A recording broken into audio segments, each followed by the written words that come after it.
Hey fellas, so yeah, Seraphim recently dropped this video talking about this crazy glitch that he got here in Leviathan, and it was a great video and well produced. Loved it, though.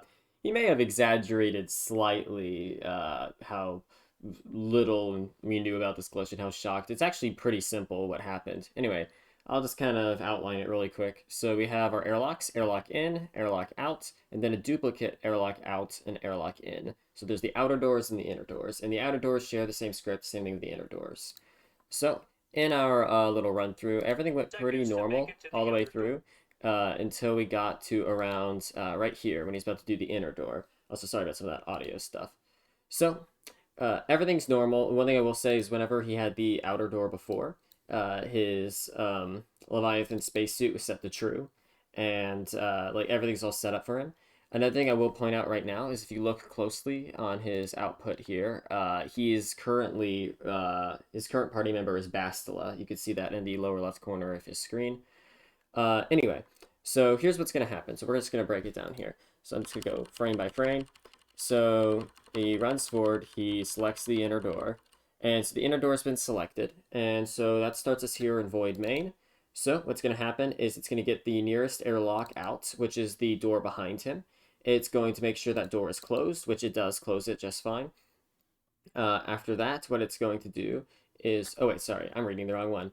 There we go. It's going to get the, oh no, I was reading the right one, so yeah. And then after that, it's going to make sure, so if he isn't spacewalking it in the script, but he is, so it keeps going, it's going to set him into restrict mode. This is important. I'll tell you about this in a second. It's going to forbid him from taking actions for a second and a half, and it's going to do the global fade out. The global fade out is this blackness that we see right here in his screen right now. And so then we're going to do this little command in spacewalk, which I've kind of cleaned this up from the code here. So what it's going to do is it's going to find the nearest waypoints to the object self. So that's the current party leader. And then what it's going to do is it's to go through each party member and warp them to that waypoint. So usually that would be here inside the like airlock area. However, if you watch, if I go frame by frame here, you see, so he's on Bastila at this moment while we're still in restrict mode and before the script is finished. And then he hits tab. But since he's in player restrict mode, if you look, it's kind of hard to see, but you can prove for yourself if you pull the video yourself. If you look in the lower left corner, the portrait still shows Bastila even though he is swapped over the carve. And so the game's current party selection pointer is entirely off right now. So the whole concept of what the object self is and where it is currently located is considered undetermined behavior right now. And as a result, whenever it's doing these scripts here to get the nearest object by tag, it ended up finding the waypoints near the other side of the spacewalk instead of the ones right next to him because of this erroneous swap. So it's going to run through.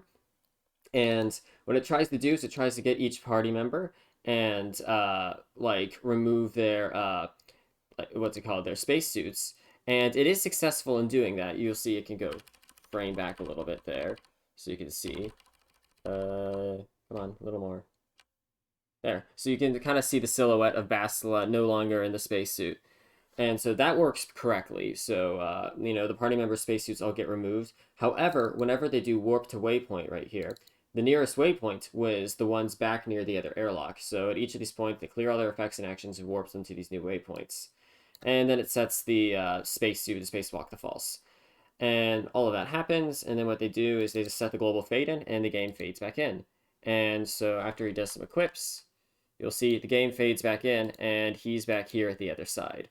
So that's what happened. Pretty simple. The game, he hit tab at a point the game wasn't expecting it while he was in the player, well, when he was in the no clicks mode. And yeah, so that caused the weird warp. And now the next part is pretty simple too. So he clicks the outer door again, and that runs this script normally. So he is now in the spacewalk again, and he gets all of his, you know, spacesuit and stuff equipped. He gets the effect of the skies, all of that. And then what's going to happen is going to run all the way back, like he saw before. It's going to take a second. There we go. And you see, whenever he gets here, the outer door is still open, and so is the inner door. Oh, sorry, rather. He is able to open the outer door, and whenever he opens the outer door, it sees oh, he's already spacewalking, so let's just end the script. So that does nothing. And the inner door never closed because it should still be open because we just did the inner script. It just warped into the wrong location.